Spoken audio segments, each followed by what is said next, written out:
안녕하십니까. 송국권의 혼술이 매주 1월 보내드리는 정가 뒷담화 1월 19일 인사드립니다. 윤석열 대통령이 오늘 새벽에 현직 대통령으로서는 처음으로 구속영장이 발부가 돼서 지금 서울구치소에 있습니다. 앞으로 파장이 만만치 않을 텐데 엄청난 역풍이 또 불 수도 있습니다. 그 역풍 중에서는 그렇다면 문재인, 전직 대통령인 문재인, 그리고 다음 대통령을 노리는 이재명과 다른 부분은 다 접어두고 일단 논외로 치고 문재인, 이재명과 형평성이 있는가, 그 문제가 직접 본격적으로 불거질 수밖에 없습니다. 특히 이재명에 대해서는 이재명은 아시다시피 여러 가지 혐의로 지금 재판을 받고 수사도 받고 있죠. 8개 사건, 12개 혐의, 5건의 재판을 받고 있고, 정자동 사건, 그리고 여러 가지 수사도 계속 진행 중인 것들이 많습니다.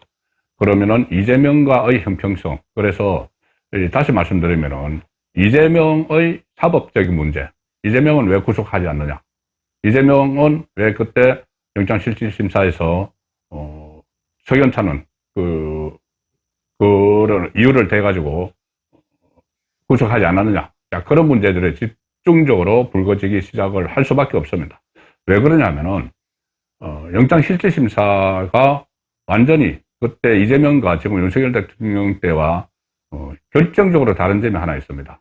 자, 그것은 결국은 앞으로도 전국이 전개되는 상황에서도 이재명에게 어떤 정당 대표라고 해서 차기 대권 주자라고 해서 일종의 특혜성 적용이 되면 안 된다는 그 여론이 충분히 환기가 될 수 있는 상황이 되는 거죠.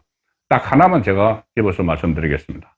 윤석열 대통령에 대한 구속영장을 서울 서부지방법원 차은경 판사가 발부를 하면서 짧은 공지 하나만 딱 냈죠. 이겁니다. 피의자가 증거를 인멸할 염려가 있다. 이거 하나입니다. 증거를 인멸할 염려가 있다.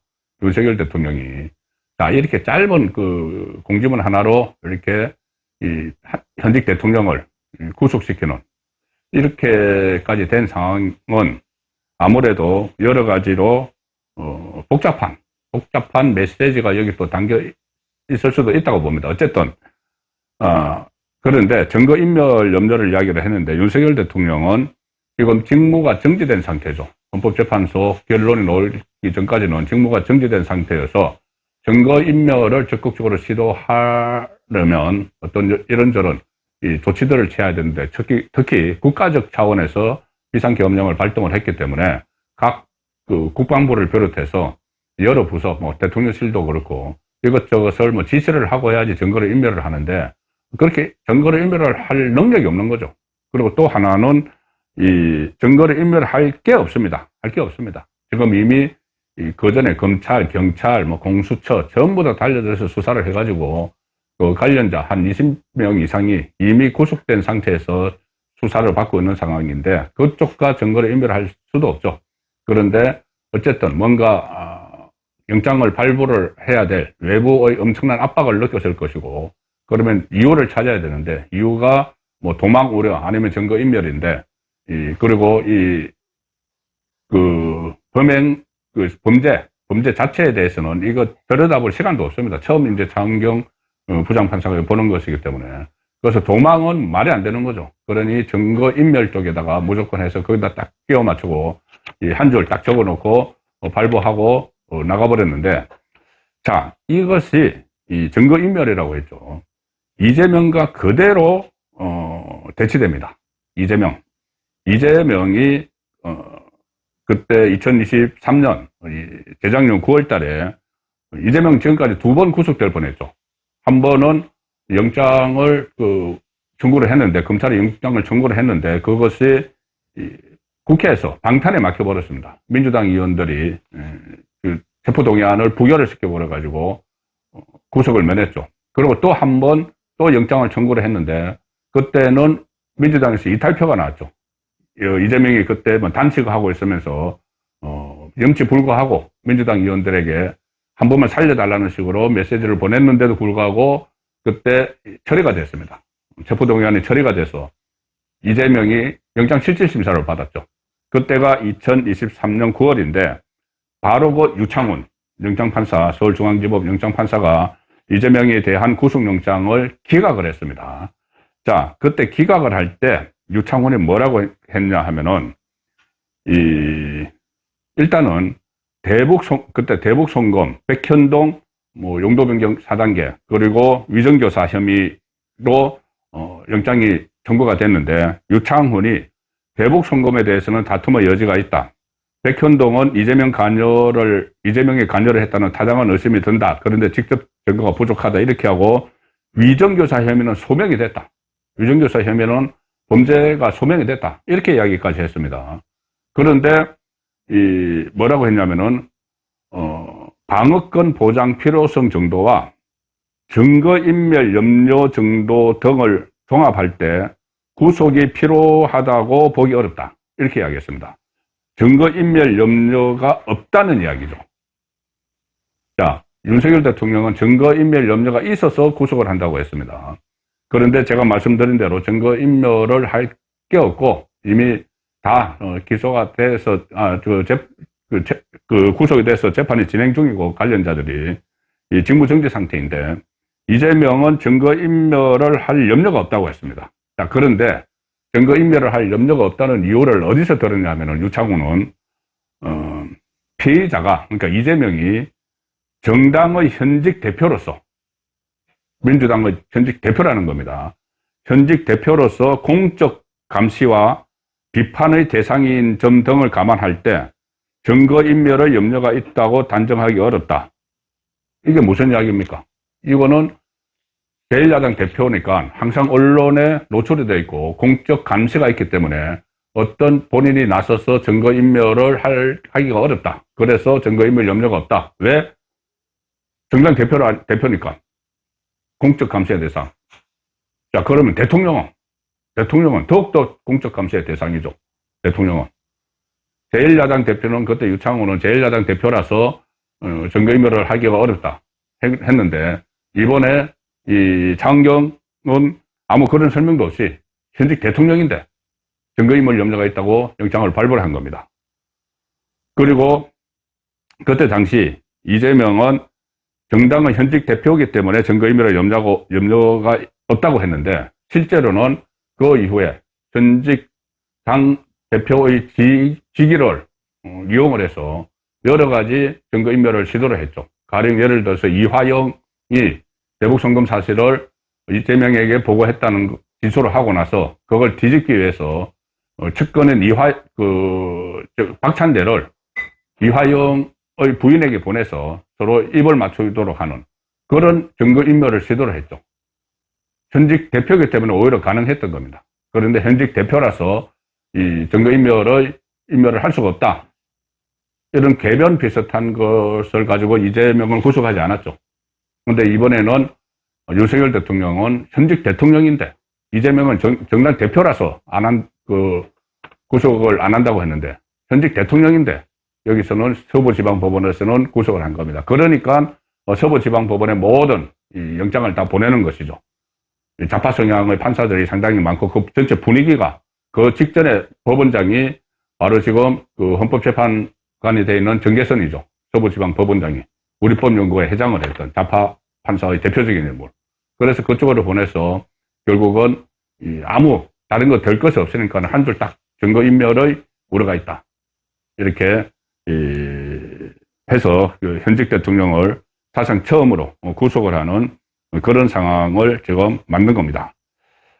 일단은 먼저 제가 윤석열 대통령이 앞으로 이제 어떻게 법적으로 대응을 할 것인지 그 부분을 간략하게 설명을 드리고 이재명은 윤석열 대통령 구속으로 인해서 이재명은 바로 직격탄을 맞을 수밖에 없습니다. 제가 지금 말씀드린 것처럼 그럼 이재명은 지금 그 이야기가 계속 나오고 있죠. 자, 일단은 이 윤석열 대통령이 직접 출석을 했죠. 이번에 영장실질심사에. 앞으로도 직접적으로 방어를 하기 위한 방어권 행사를 본격적으로 할 텐데 일단 헌법재판소에는 계속 나가서 입장을 이야기할 가능성이 있고 또 하나는 이 사법부를 상대로 우선 구속적부심이 신청이 가능합니다. 구속적부심. 구속적부심은 만약에 신청을 하게 되면 법원이 구속이 지금 현재 되어 있는 구속이 요건과 절차에 관한 법규 위반이 있었는지를 살펴보게 되죠. 그리고 계속 구금할 필요가 없어졌는지 이것도 살피게 되고 구금 후 사정 변경이 있었는지를 살피게 되는데 일단 구속이 요건과 절차에 관한 제대로 진행이 됐는가 이거는 윤석열 대통령 쪽에서는 전혀 부당하게 진행이 됐다고 지금 강조를 하고 있죠. 공수처, 11째 수사권이 없는 공수처가 이것을 가지고 서부지방법원에 신청을 하는 서울중앙지방법원이 아니고 이런 관할권 문제도 있기 때문에 이것도 구속적부심에서 따져볼 수 있는 것이고 또 하나는 계속 구금할 필요가 있나 없나 이것도 결국은 증거인멸 염려를 가지고 이야기를 한다는 겁니다. 그러면은 증거인멸이 조금 전에 말씀드린 대로 지금 직무정지 상태고 또 관련자들이 이미 다 구속 수사를 받고 있기 때문에 증거인멸할 게 없다. 이렇게 이제 법 쪽에서 많이 나오는 지금 이야기입니다. 자, 그래서 이렇게 구속적부심을 일단 신청을 할 수가 있고 또 하나는 기소 전 보석 제도가 있습니다. 보증금 납입 조건부 석방인데, 그러니까 윤석열 대통령이 앞으로 출석을 보정할 만한 보증금을 납입을 하는 조건으로 석방을 하는 제도가 있는데 이 역시 증거인멸 우려가 있으면 안 됩니다. 자, 그래서 결국 모든 게 증거인멸 우려인데 지금 서부지방법원의 차은경 단계판사는 그냥 다른 설명 없이 증거인멸 우려가 있다 이렇게 하고 던지고 가버린 거죠 사실상. 그리고 이것은 류창훈이 이야기했던 이재명은 정당 대표라서 증거인멸 우려가 없다 이것과 현직 대통령인데도 증거인멸 우려가 있다 이걸 완전히 상충되는 같은 사법부에서 이런 판결이 나온 겁니다.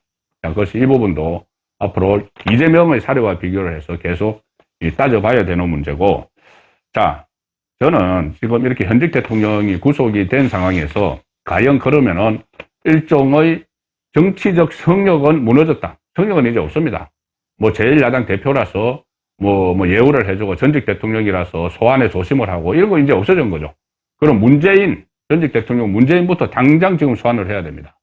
문재인은 이상직 딸 문다혜 씨 태국으로 이주할 때 뇌물 사건 2억 2천만 원 플러스 알파 뇌물 받은 사건이죠. 그 뇌물 받은 사건으로 문재인 정부 청와대 관련자 장차관들 한 20명 이상이 무더기로 지금 소환이 됐었습니다. 전주지검에 무더기로 소환이 됐고 그중에서 임종석, 조국도 다 소환이 됐었죠. 그러니까 전부 다 묵비권 행사하고 그리고 나서 문다혜, 김정수 소환을 통보했는데 묵살했습니다. 안 갔습니다.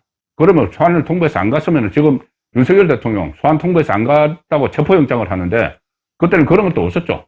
그냥 통과시키고 물론 뭐 그때는 이제 참고인 신분이긴 하지만은 피의자로 전환을 해서 수사를 했었어야죠. 그리고 문재인은 피의자 신분으로 조속히 소환을 해야 됩니다.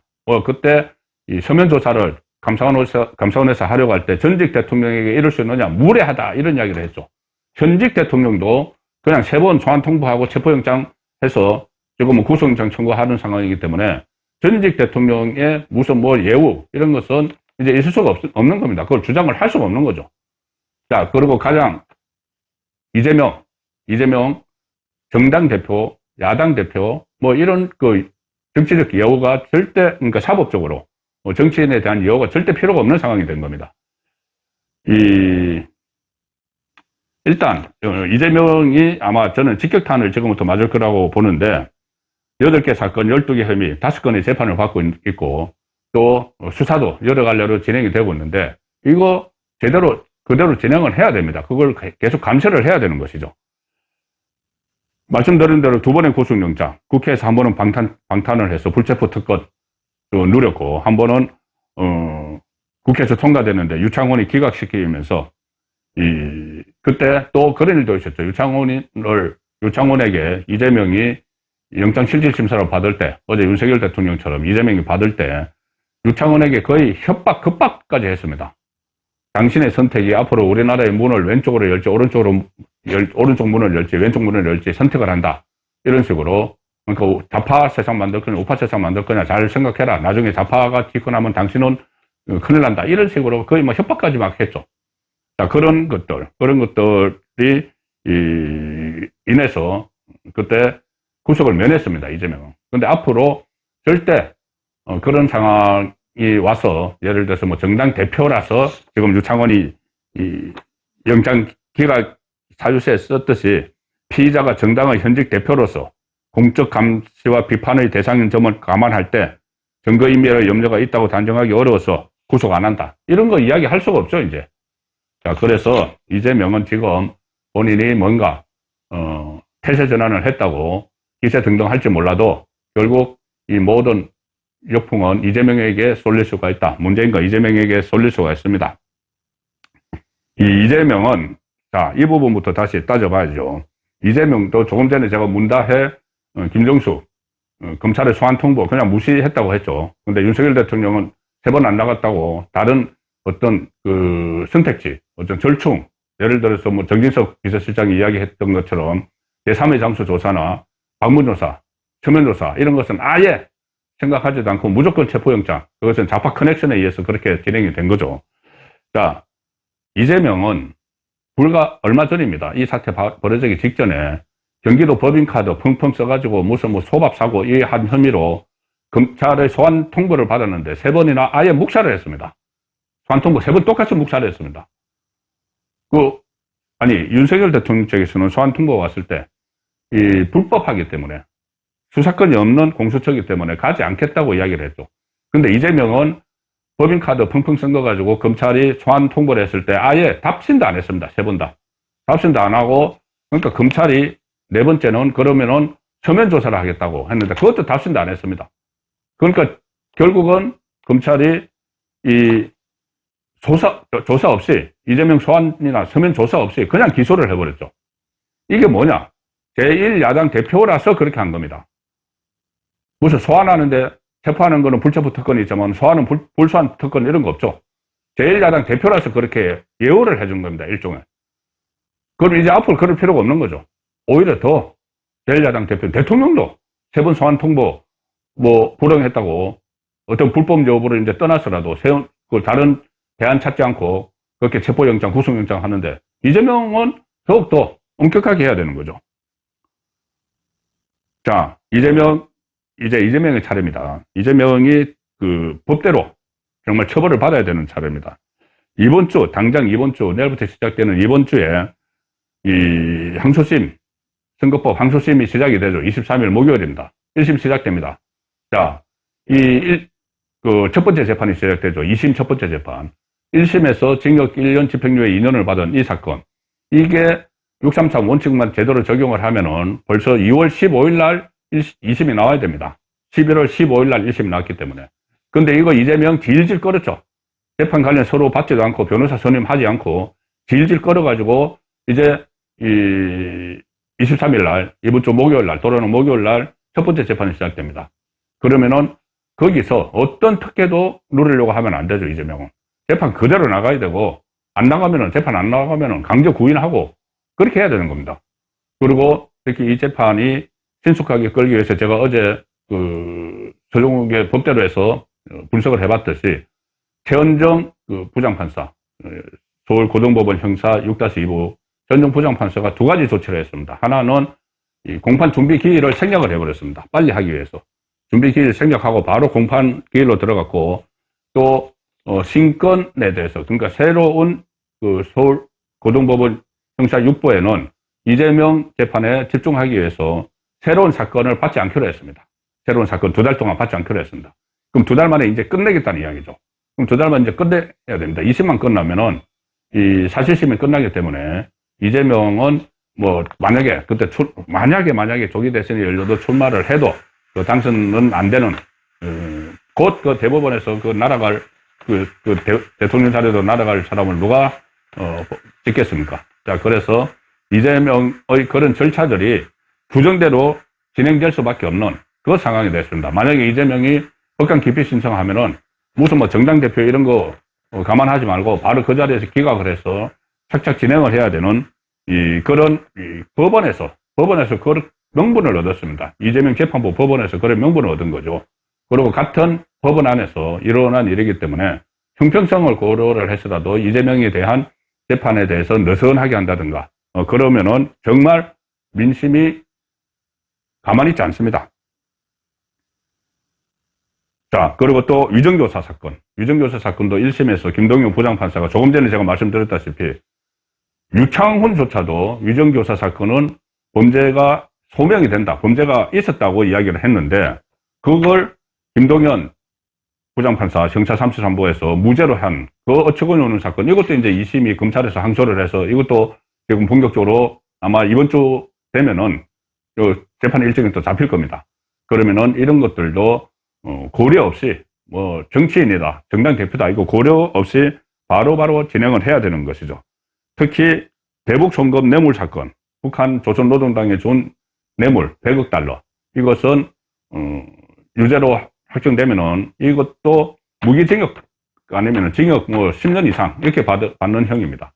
그것도 대북 송금 뇌물 사건도 이제 재판이 본격적으로 진행이 되는데 1심 선고와 동시에 법정 구속을 하는 지금까지 다른 조국이나 뭐 이렇게 전부 다 항원하나 이렇게 유죄를 선고하면서 법정 구속도 안 하고 한 것이 정치인들이라는 것이 그 바닥에 깔려 있는 것이죠.